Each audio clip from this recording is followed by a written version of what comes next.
Good morning, everyone. This is called Everyday Faith. I wrote this in 2016.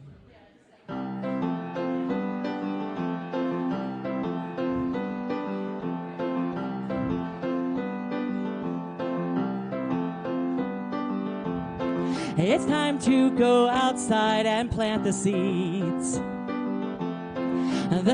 of my faith, the seeds of my faith.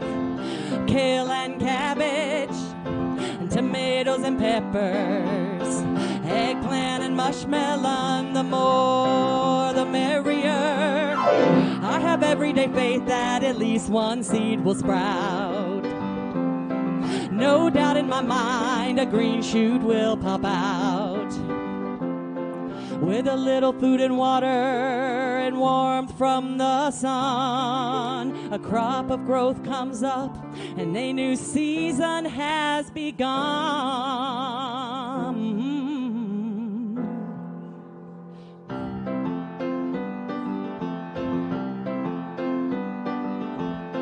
It's time to go inside and plant the seeds.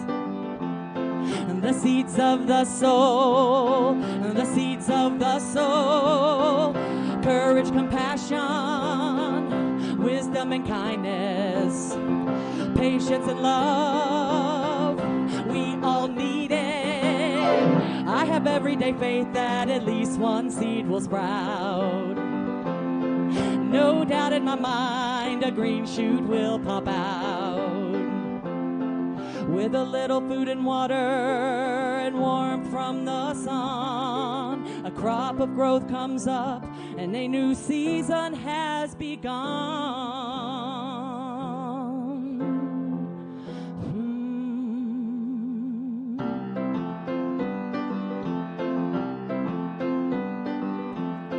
Let's go into the world and plant the seeds.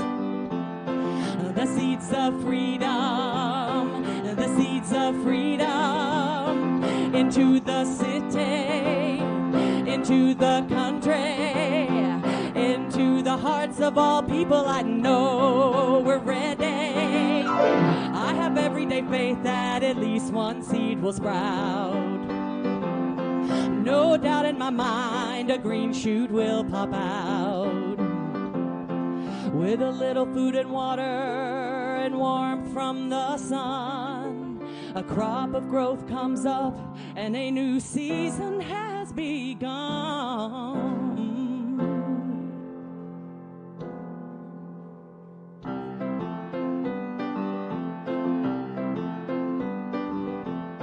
I have everyday faith that at least one seed will sprout. I have everyday faith that at least one seed will sprout. I have everyday faith that at least one seed will sprout.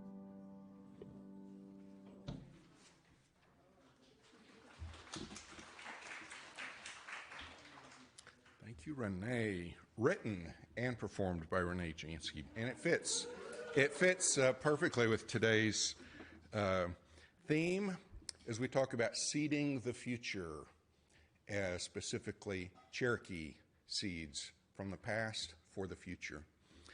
I want to mention too these beautiful flowers here from our own playground area outside. So welcome to the Unitarian Universalist Fellowship of Fayetteville.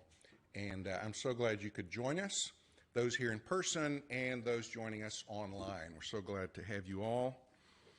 If you're visiting for the first time and you don't mind giving us your email address and other information, we'll put you on our email list. It goes out every Wednesday with announcements of what's happening, upcoming services, and so forth. And you can always unsubscribe if you want. Also, there's a yellow card in the seat back in front of you, along with this white one. The yellow one is for joys and concerns. We'll have a time later in our service where people come up and drop stones representing their joys and concerns. And if there's something you want shared with either our caring team or with the whole congregation, then you can note that on the card and give it to me at that time.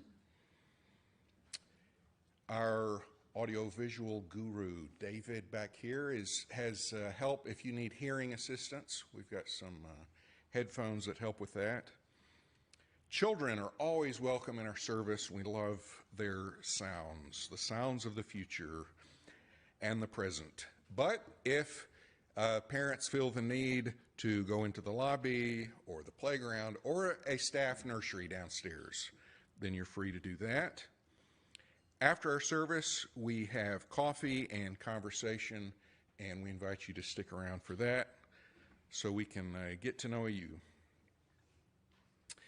Unitarian Universalists are bound not by a set of identical beliefs, but a commitment to a set of principles. By the way, in the back of the seat in front of you, there should be a bookmark, either blue or green, that has our principles listed on there. The seventh principle is respect for the interdependent web of all existence of which we are a part. And that's what today is about. Today is the conclusion of a three-part series on caring for the earth. We are very happy to have a guest speaker with us today, Feather Smith from the Cherokee Nation. Jan Mullins will be giving a fuller introduction a little bit later in our service. And Jan now will do our chalice lighting.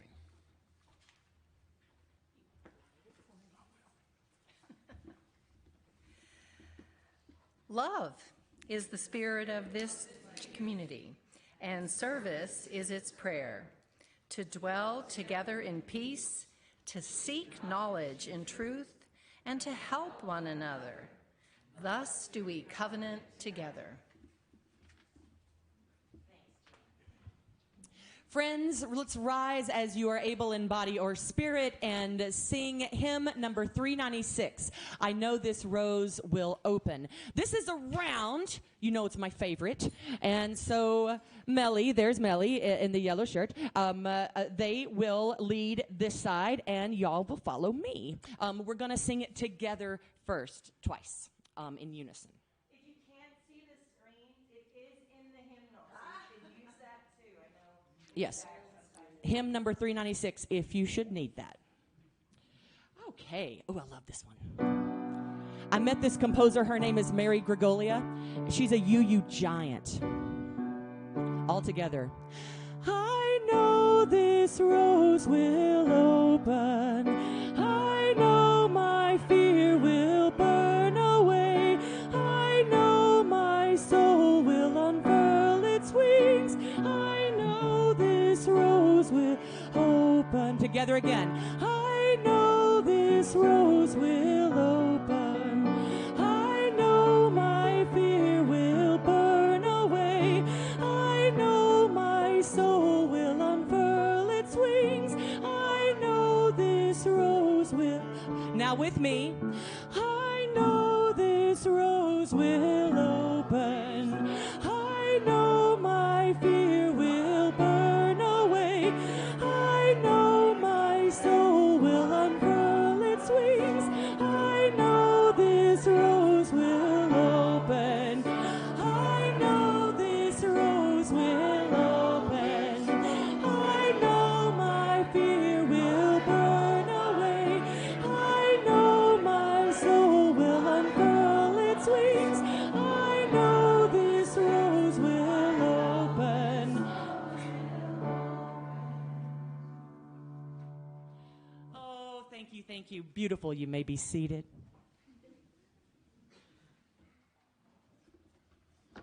All right. Our story for all ages, our time for all ages today, it's a little different. It's a video. We're used to that. However, instead of it being a children's story or children's book, it's actually a recipe. We're talking about seeds today. Seeds grow into plants, plants harvested and cooked and eaten. So you might get hungry. There's a warning attached to this, but this is from Nico Albert of the Cherokee Nation.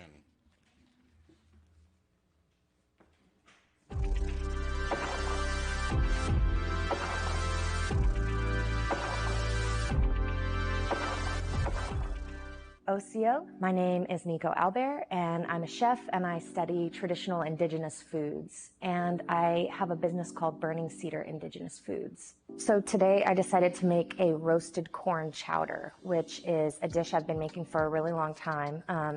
It kind of came about because I wanted to find a way to make that really hearty, creamy chowder recipe that I love eating when it gets cold, but I wanted to find a way to make that without all the cream and butter and flour that goes along with it. So I kind of developed this healthier version that uses traditional ingredients. Today I'm using a Cherokee tan pumpkin that came from the Cherokee Nation Seed Bank, but I've used butternut squash and all different kinds of pumpkins. Anything that's got a good flavor will work. This recipe for roasted corn chowder makes enough for about 10 to 12 people, so it's a big batch, but it freezes really well and it's great to share too. You know, it'll last all week. The soup starts with 6 ears of fresh corn. So we take the sweet corn and pull the shucks off of it, and then I roast it, which you can do in the oven, or you can do, you know, on a griddle, or it's even better on the grill. That flavor is just the best. But I grill that corn and then I cut it off of the cobs, and I save the pieces of corn to the side, and I use those cobs and I put them in a pot of boiling water. And I basically make a broth out of that. And it's kind of like using the corn cobs as your bones to make your stock. And so you boil that for maybe 30 to 45 minutes. Really, you just want to smell the aroma of that fresh roasted corn in the broth, and it'll kind of take on a really pretty pale yellow color. And you know you've gotten all the flavor out of those corn cobs. And so you remove those, and then you add about 2 pounds of cubed up squash or pumpkin, any kind of squash that you can get. And then you simmer that until the squash is really, really soft. Like you want it, you know, to where you can take your spoon and smash it against the side of the pot. That's how you know it's soft enough. And then you can either puree that with, I have a fun tool that's an immersion blender. If you don't have one of those, you could just transfer it to a blender or food processor. In fact, you could even just leave it chunky if you wanted kind of a brothier soup. But I use the immersion blender and puree it until it's nice and smooth. And it'll be pretty thin. It won't be that thick, creamy chowder consistency, but it thickens as it cooks. So we're gonna add little new potatoes, but you can use any kind of potato. Like if you've just got a bag of russets that you need to use, totally fine. Just cut them into bite-sized pieces, about 1.5 pounds, and add those to the pot, and then add your reserved corn cobs. And then I also saute 2 smallish onions. We're looking for about 2 cups of onion, diced up with some garlic. I'll saute that up until it's golden brown and add that to the pot for flavoring. And then I just simmer the whole thing, and the potatoes will thicken the soup up a little bit, and it'll reduce and kind of get that creamy chowder consistency. And then once the potatoes are all cooked through, you just season it with salt and pepper, and that's it. You know, our ancestors ate in a really healthy way. I try and find ways to incorporate those traditional ingredients to restore our health and well-being. It also is good for our spiritual health, because those ingredients are things that our ancestors left for us. And when you use our traditional foods, you can talk about, you know, how our people have been growing these Cherokee tan pumpkins for generations. Before, you know, European colonizers ever arrived here, we had these foods, and they kept us healthy and strong, and they kept us connected to the land. It's good for the land, it's good for our bodies, it's good for our hearts to have those foods and have the connection to where we're from.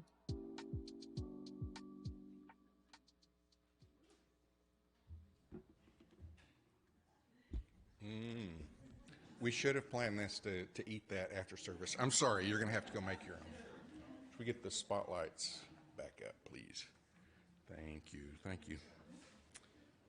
All right, it is time in our service for joys and concerns, a time when we share joys, concerns, needs, when we're happy, when we're not, when we rejoice, when we mourn, when we have a need. We support and care for each other. So if you're new, the way this works, we'll ask you to come up and get a stone and just drop it in the water. If you have something you want to write down, and you can indicate whether you want it shared publicly or just known by the caring team, you can hand those to me. Folks joining us online can write in the comments. if they have joys, concerns, or needs to share at this time.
I also dropped a stone for the joys and concerns that were not shared, and another one for those that we will encounter, perhaps unexpectedly, this week. It's time now for our offering.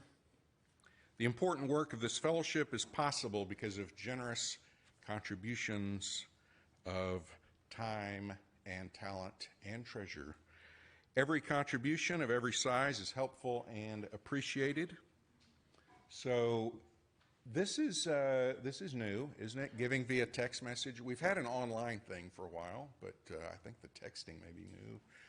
We have an app. There's so many ways you can give, but one of them is to put coins and folding money and checks into the offering baskets.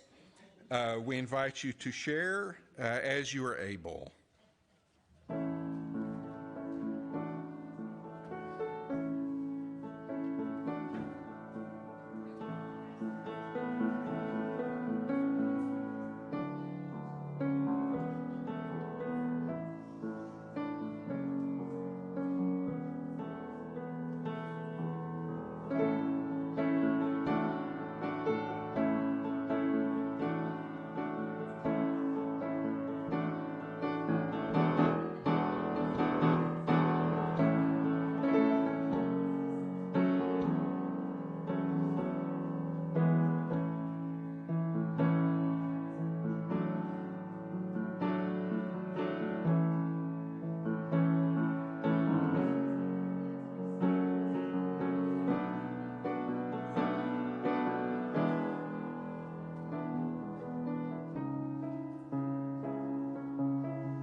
Hi, I'm Jan Mullins, and not only do I want to introduce our speaker, Feather Smith, but I want to give you a little background on how we got here today. So I'm a member of the Justice team, and you are all welcome to join us. It was on our screen. We have a meeting Thursday that you can attend by Zoom. We had a series of events in the fall that we called the Fall Earth Care Series, and we got a number of guest speakers who own solar companies, have been in solar consultation. The electric company came. These were all on Sunday afternoons, and they were very poorly attended. So we decided we need to have our Spring Earth Care series on Sunday morning when we have a captive audience. And we thank the Chalice team for allowing us to do that. So far, we've heard from Bill Nichols and from Reverend Stephen Gaines, and today we have Feather, who's come to talk to us. So how did we get Feather? Well, two of us on the committee had read a book entitled Braiding Sweetgrass by Robin Wall Kimmerer. She is a member of the Potawatomi, did I say that right? Potawatomi Nation. An excellent book about plants and the earth, and 3 points here that I read in a summary this morning. One is that we need to become more reciprocal with the earth, not just taking from it, but having a relationship of giving back. 2, we need to become much better at training our children, teaching our children to take care of the earth, and I might suggest that leading by example would be a good idea. And 3rd is that First Nation people have a lot to teach us about how to live with this magnificent earth that we've been given. So it was actually Lee Turner who found, we went on this quest to find someone who might come talk to us, and she found Feather Smith. She has a degree from Northeastern State University in biology, fish, and wildlife, and then a master's degree from our own University of Arkansas in ecology and evolutionary biology, and she is the Ethnobiology Manager of the Cherokee Nation. Before I turn it over to her, I just want her to know I've done my homework. And I found that as a young sprout, she was Little Cherokee Ambassador, and then she grew and she became Junior Miss Cherokee, and finally, Miss Cherokee. We are delighted to have Feather come talk to us.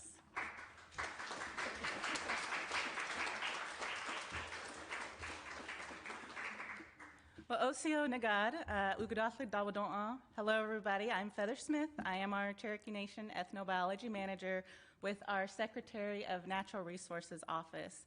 I've been doing this since about January of 2015, and the presentation here is titled Ethnobiology, which is the study of how people interact with their environment.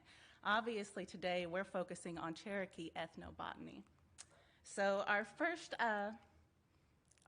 quote here says that no self-respecting Cherokee would ever be without a corn patch. This actually goes back to a very noted Cherokee figure, Redbird Smith. We believe he's actually the one who said this, but it points to how important our culture, our lives were wrapped up in our plants. Pat Gwynn, who is my supervisor and is really the one who got the Cherokee Nation Seed Bank started, has always said that without the plants, there really is no Cherokee culture or Cherokee people. So we're completely intertwined with our plants. So prior to coming into Indian Territory, we lived in the southeastern part of the United States. We kind of covered about an 8-state area here across the Carolinas, the Virginias, Alabama, Kentucky, Tennessee, and Georgia. And this sits right in the middle of the eastern deciduous forest. So we kind of luck out that when we moved into Indian Territory, we're still on the fringe of the eastern deciduous forest, but we're also kind of in that tall grass prairie, the cross timbers region. So what that meant for us was that a lot of the plants that were important to us in the southeast, we can still find in Oklahoma, but there are some differences, there are some changes. So we experienced both this eco shift and this climate shift during that removal, and that meant that we had to get used to a whole nother host of plants, and that the things that we had always been growing, they grow a little bit differently here. So the Cherokee Nation Seed Bank, which is my primary job, I take care of our seed bank and our Cherokee Nation Heirloom Garden and Native Plant Site. And we have a lot of the pretty reasons as to why this was started, which of course a big thing is language and cultural preservation. But what really kind of got the ball rolling is there was an interest in having the Cherokee purple tomato represented in the Svalbard Global Seed Vault, which is in Norway. We kind of sat down and we already had we suspected this. And remember, I'm saying we. I did not work with the seed bank at this time. I was still pretty young at the time. So our team was really the ones that was doing this. But they kind of already suspected that the Cherokee purple tomato was not really what we consider to be a Cherokee seed.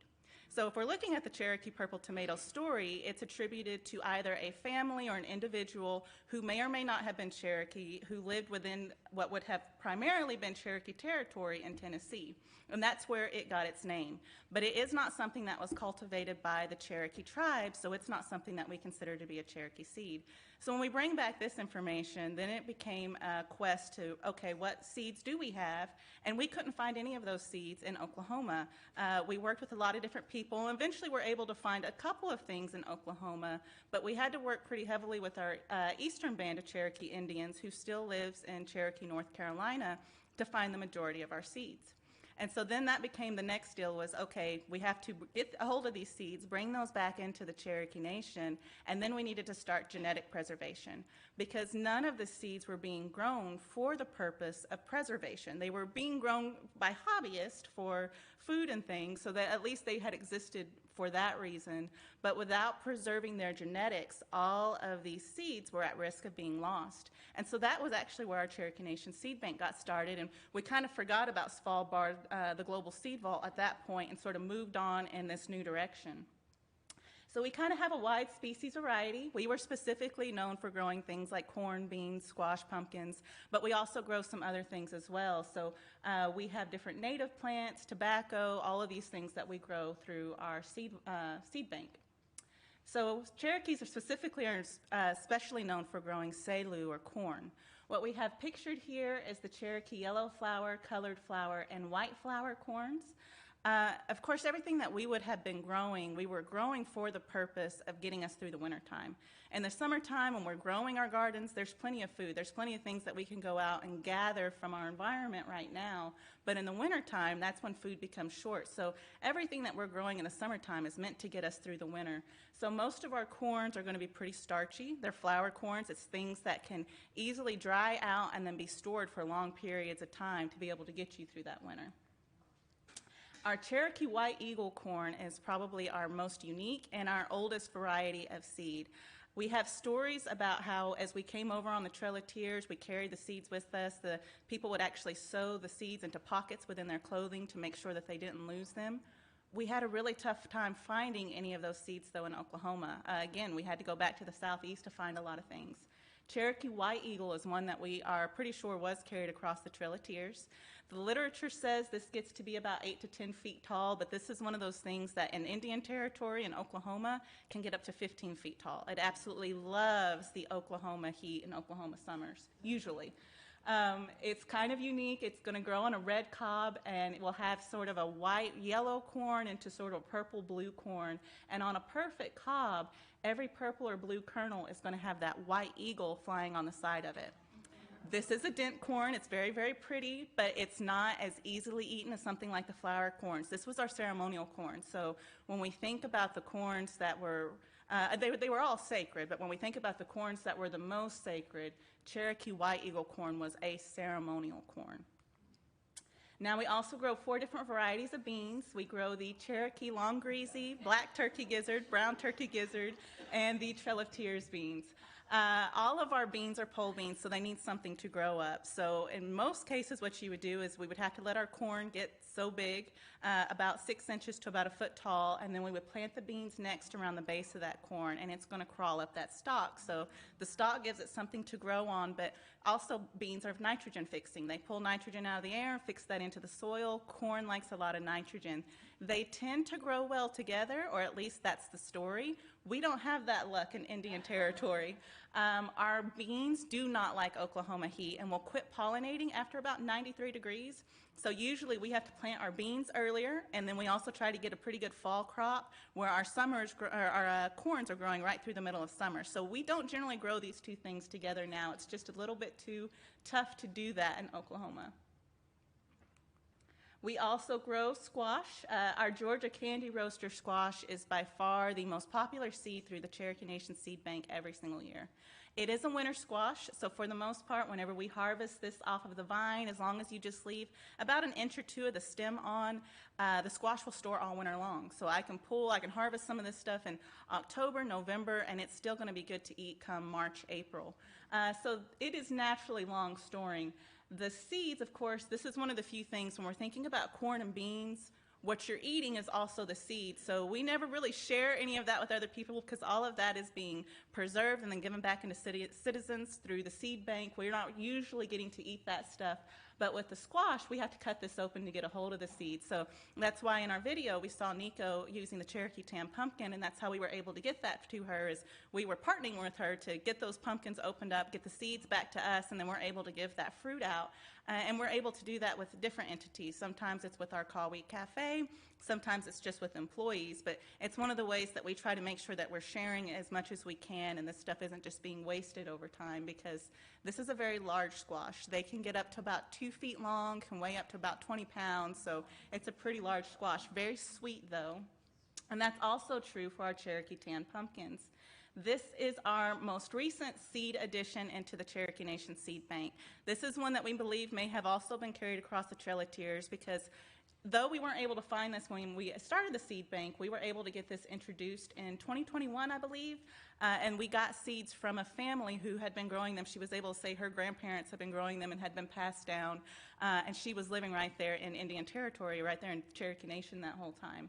The Cherokee Tan pumpkin is much smaller. They tend to be about 8 inches in diameter and are even sweeter than our Georgia Candy Roaster squash is. It's a very, very sweet pumpkin, so they're great for pies, they're great for cooking in soups, and they just, so far, have been growing really, really well for us. Jola, native tobacco.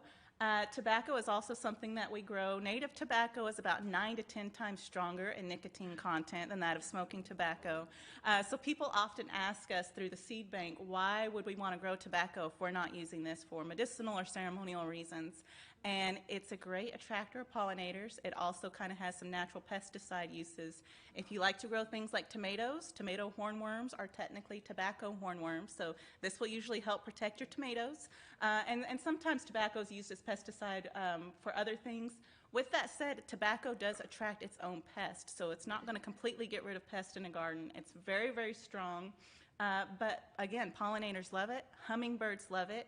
Every single year we have hummingbirds there at the Cherokee Nation Heirloom Garden, and we grow all kinds of plants out there that are meant for attracting hummingbirds. But I will not see one until our tobacco starts blooming. So they wait until we've got some nicotine out there for them before they start showing up. We also grow a lot of native plants as well. So after we got our heirloom garden started, which sits just east of the Cherokee Nation complex, one of the things that a lot of our elders wanted to see was us start getting some native plants out there that were important for cultural reasons so that this site can be used for education as well. So we have well over 100 plants out there now, but one of the other things that we grow is sunchokes or Jerusalem artichokes. So Cherokees have 7 clans, and one of our 7 clans is the wild potato clan. Wild potatoes, which are technically ground nuts, they're not truly in the potato family, are very important for us, but as a food source, they don't actually make very many wild potatoes. They're kind of hard to find, but they are important for medicine as well. So it is an important plant. But when we break down the Cherokee for wild potato clan, It somewhat represents that plant which is up in the corner there, which is a vine. It somewhat can translate back into that plant, but it also sometimes translates into a prairie or a savanna. And in that case, what we're actually talking about, we believe, is sunflowers. So sunchoke is a sunflower. It produces a tuber that can be eaten very similarly to potatoes. They're very tasty. They're healthier than eating something like a potato. And a lot of our stories and European diaries talk about Cherokee gardens, both kitchen gardens and full village gardens, being surrounded in hedges of sunflowers. And for a while, we really weren't sure what the sunflower is, but we believe it's the sunchoke. They're very easy to grow. They're actually very weedy, and they produce a lot of food. And then that's something else that when we got back and started doing the research, you'll hear a lot of European diary entries that talk about the nights that they spent after eating sunchokes, because while they're tasty, if you're not used to eating a lot of inulin, it will get your system going. Now, this is the Cherokee Nation Chief, Chuck Hoskin Jr., and then also our Secretary of Natural Resources, Chad Harshaw. But what they're holding are the seeds that were eventually sent over to the Svalbard Seed Vault. So, as I said, that was kind of what got the whole ball rolling, and it took several years, but eventually Pat Gwynn, I think, was in an NPR article, which led to them hearing about us and how the whole thing had started. And so actually Svalbard reached out to us, I think in 2019, and I believe it was in 2020, right before COVID, that we were able to get our 9 seed varieties over into the Global Seed Vault. At the time, I don't know if we still are, but I know at the time we were the only indigenous tribe of anywhere to be represented, the first indigenous tribe. But they kind of have some different requirements that they do with the seeds that go into the seed vault, because they do some studying and some research and genetic work on those seeds. So they need pretty large amounts, and that was something that we couldn't do. There's some taboo to doing genetic research and DNA testing on Cherokee seeds. And so they continued to work with us until it was just that they were going to take our seeds in for only storage purposes only. And one of the other things that we had done with them was that we wanted to have the labeling all done in Cherokee first. Because for us, these seeds, their true names are in Cherokee. So, of course, they only do their labeling in their English and the Latin names, but they went ahead and worked with us on having them first represented in the Cherokee language and then having everything else listed secondarily. So some of the things that we do as ethnobotany can also deal with forestry. And of course this says these ain't no trees, because when we think of the forest, we think of trees. But that whole environment sets up the necessary places for all of these other plants that grow that in most cases are more important to us for food, for utilitarian reasons than even those trees are.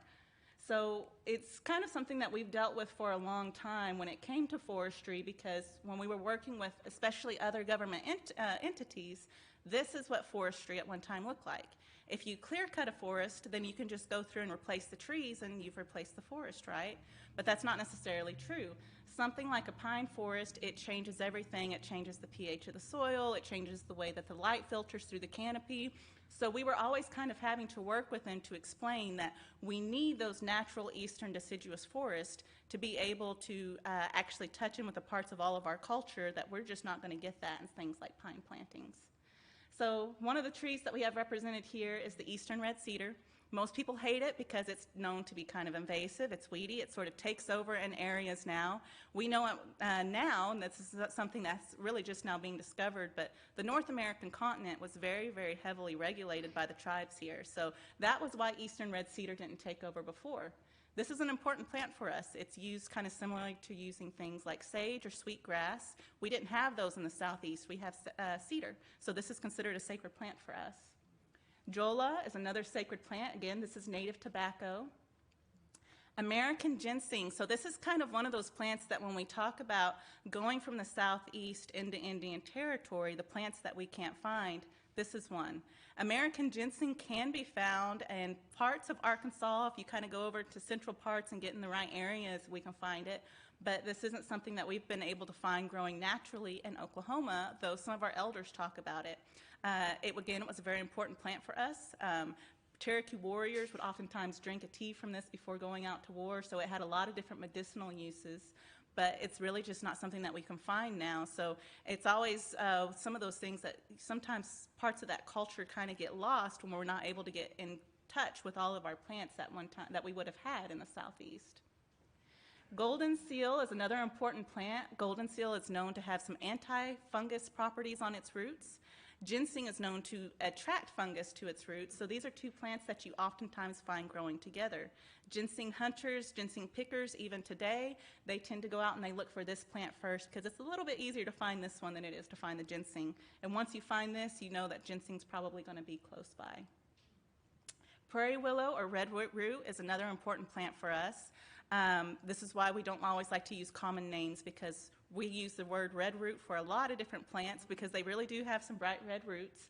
But this plant is so important to really all of our southeastern tribes. They all use it for medicinal purposes that it has become so overly harvested in Oklahoma, it's nearly impossible to find.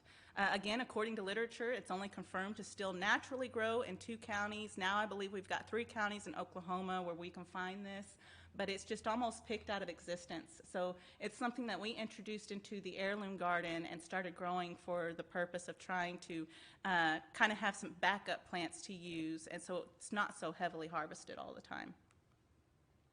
Now, again, this one's also called red root, or this is New Jersey tea. Has a whole bunch of different uses in Cherokee medicines. It often is mixed with a lot of different things.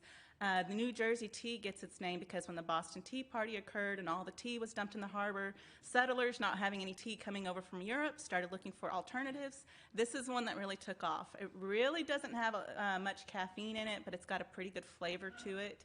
And so today, even for that reason, it's a common tea alternative, but it also has many medicinal uses.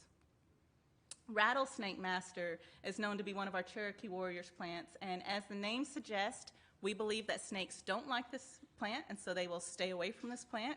It was used to treat snake bites, and it was one of the medicines that we were supposed to carry with us at all times. Now, 7 is a sacred number to us. Again, we have 7 clans. We also have 7 sacred plants, and we believe that those are these 7. Sometimes, depending on communities or families, that can vary just a little bit, but those are these 7. And we have 5, I think, of those represented in the seed bank.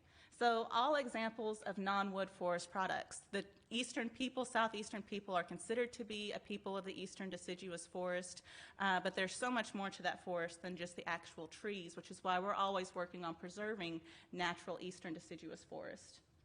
Now, this again is a picture of prairie willow, so kind of a good example as to what we're always sort of dealing with here.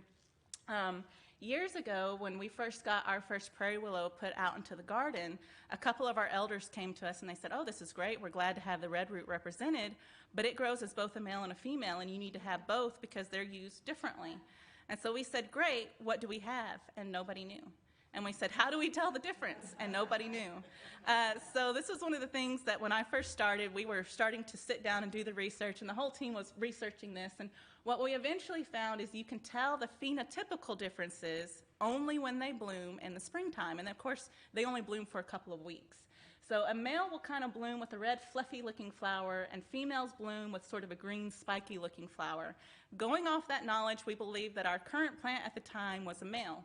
So we go out to the first site where we're eventually able to find red root, and everything looks like males except for maybe one possible female, and obviously we can't take her from that site.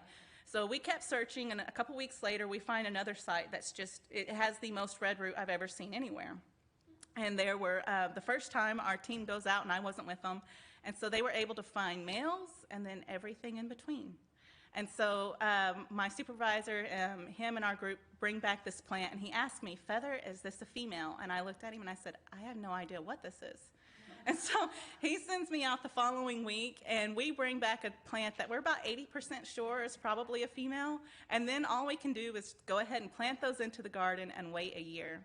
Come the following spring, our first plant, the one that we had represented, blooms as a phenotypical male. The last one that we brought back, the one that we were about 80% sure on, blooms as a phenotypical female. The one that we brought back in the middle Steel blooms is something in between. And all we know is that between the three of them, we definitely have our bases covered. We are able to take clippings off of those plants every single year. As they kind of start to get out of the way, they need to be pruned back. And anything that we prune off of those, we take and we stick it down in rooting compound and we start new plants. And after we've had those for about 2 years, then we're able to give that back out to our elders, our stomp grounds, anybody who would need it, and that kind of helps to take some of that demand off of the native population. So this is kind of ethnobotany at work. This is actually what we're doing here is Pat is getting some of those plants ready, and then we're sticking the red root back down into the ground to start the new plants. And we also work with our Cherokee Nation Medicine Keepers. So when I talk about our elders group, our Medicine Keepers are a group of Cherokees who are first language speakers, who grew up with the knowledge of Cherokee medicine, and they're trying to now preserve that medicine, because at one time, children would have been groomed in this from the time that they were little bitty. They would have been chosen and they would have been groomed to learn all of these plants, know all these plants, know the medicines, but that's not something that's commonly done today. And so again, a lot of this knowledge is at risk of being lost. So this was a group that really started to help preserve some of that plant knowledge. This is Crosland Smith. He's sort of the spiritual leader of our medicine keepers. He's a medicine man, and he says in his teachings that all of our teachings are for all of those, that our knowledge is for good. It's a capacity to do good is for all people, red, blue, yellow, and black. And of course, he's always pushing that, again, no self-respecting Cherokee would ever be without a corn patch. Our medicine keepers now work with a group of college students who actually just graduated out. This was originally a 3-year program. It turned into 5 years because of COVID. But they were able to take 5 college students, match them up with a medicine keeper, and then for 3 years they got to do research helping the community, learning about plant medicines, and then actually going out and getting to gather and harvest some of these things and learning how to harvest things like wild onions, sunchokes, make some of those natural medicines. So again, it was just a way of making sure that that information was being passed on, and they're hoping to be able to do that again now that our first group has graduated out. Okay, well, are there any questions over anything? Yes, I'm curious, with the intense Oklahoma heat, is irrigation an issue, and does that have a negative or positive effect on your natural pesticides? So irrigation... Could you repeat the question for people online? Yes. So your question was if with our intense Oklahoma heat, if irrigation is an issue, and then how that especially affects things like pesticides. So it kind of is, when we first started the Heirloom Garden Native Plant site, there was not irrigation in there. Everything was being watered with buckets and hose. Over the years, we've done things backwards, and we now have a full irrigation system out there on site, and it is because it definitely is an issue. Especially last year, 2022, the summer was just brutal, and so most of the time, gardeners cringe when I tell them this, but you don't water throughout the heat of the day, because if you water throughout the heat of the day, it can cause burn on your plants, and the water just evaporates off. We oftentimes have to water in the heat of the day. The site that we're growing on is a terrible site for everything. It's really not good soil, so we're always making amendments out there.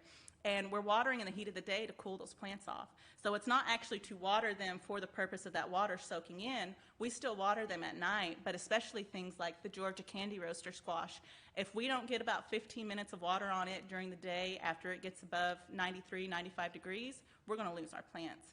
So that's one of the ways that we battle it. We do use pesticides. When we started the site, we tried to be fully organic, but it just hasn't worked out, primarily in the garden itself. So where we're growing our heirloom crops is in its own little spot, and then the rest of our plants are kind of spread out. So especially where we're growing our heirloom crops, we definitely use pesticides because we are constantly fighting things like cucumber beetles and squash bugs and vine borers, and we need to get as much out there growing as we can. We have a citizenship of over 400,000. We also give seeds to the Eastern Band and to the United Katua Band of Cherokee Indians. So in doing all of that, we need to get as much seed as we can, and so we do whatever we can to make sure that our plants stay alive, and that can definitely be a struggle in Oklahoma. So that's how we battle that, is constant watering.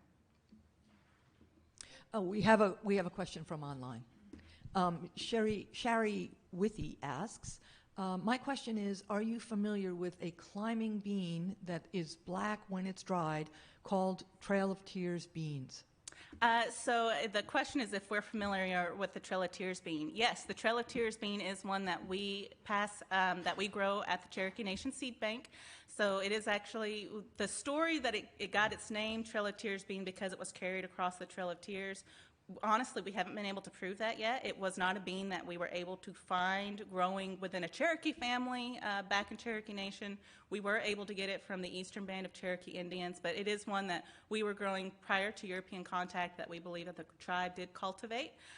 We can't, of course, guarantee genetics through any other seed banks, but we do offer it through the Cherokee Nation Seed Bank. Unfortunately, we are very small, so for the most part, we are only able to get seeds out to Cherokee citizens.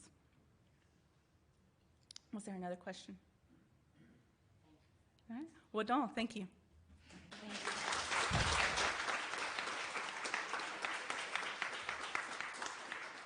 Oh, that was so awesome. Thank you so much, Feather. Y'all, let's sing about it. Let's sing Blue Boat Home, Rise as You Are Able in Body or Spirit. This is hymn 1064.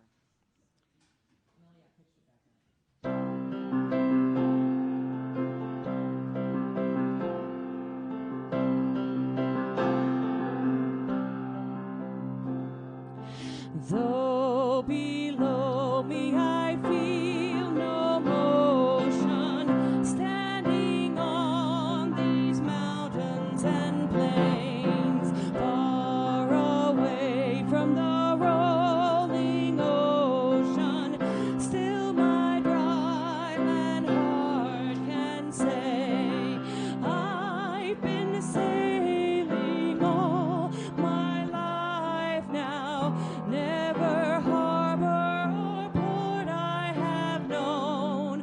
The wide universe is the ocean I travel, and the earth is my blue boat home.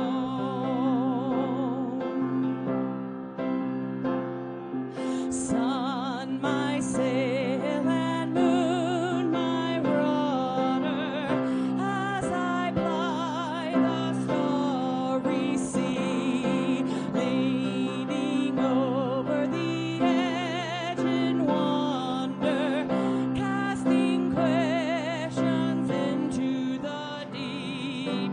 I've been sailing, lips companions, all we kindred pilgrim souls, making our way by the lights of the heaven in our beautiful blue boat home.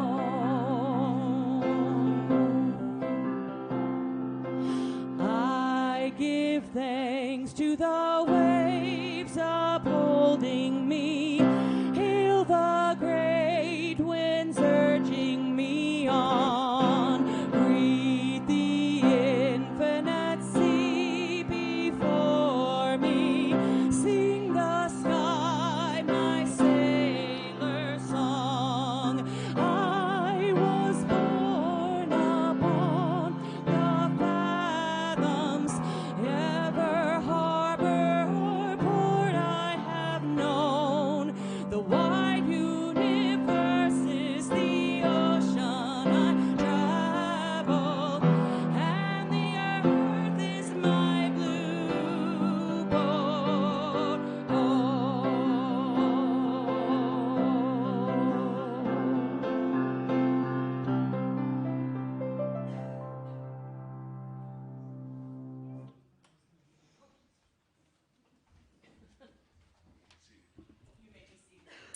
I have another job. I almost forgot.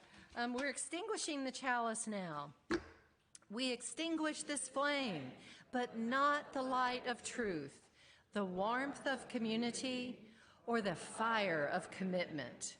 These we carry in our hearts until we are together again.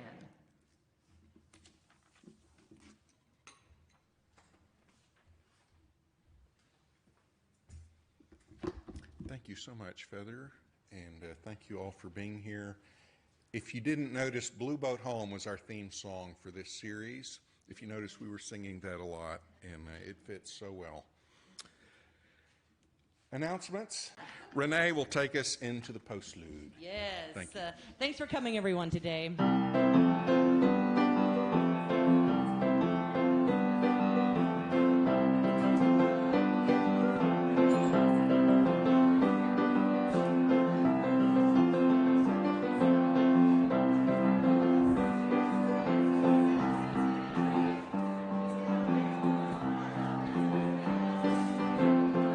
It's time to go outside and plant the seeds. The seeds of my faith. The seeds of my faith. Kale and cabbage. Tomatoes and peppers. Eggplant and mushmelon. The more the merrier. I have everyday faith that at least one seed will sprout. No doubt in my mind a green shoot will pop out. With a little food and water and warmth from the sun, a crop of growth comes up and a new season has begun.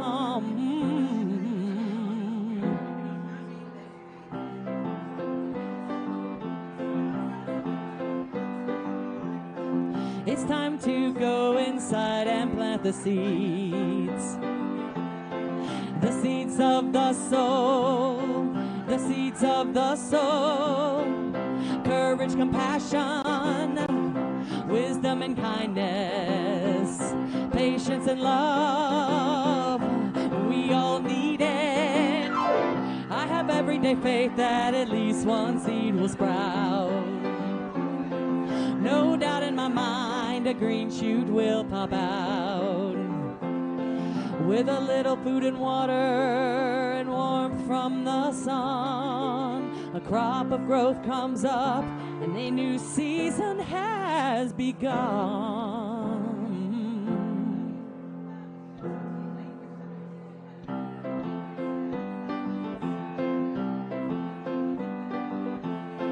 It's time to go into the world and plant the seeds of freedom, and plant the seeds of freedom into the city, into the country, into the hearts of all people. I know we're ready. I have everyday faith that at least one seed will sprout.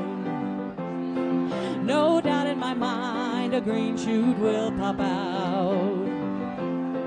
With a little food and water, whoa, and warmth from the sun, a crop of growth comes up and a new season has begun.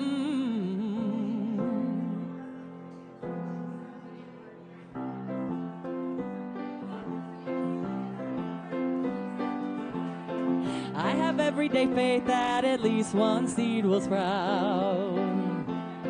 I have everyday faith that at least one seed will sprout. I have everyday faith that at least one seed will sprout.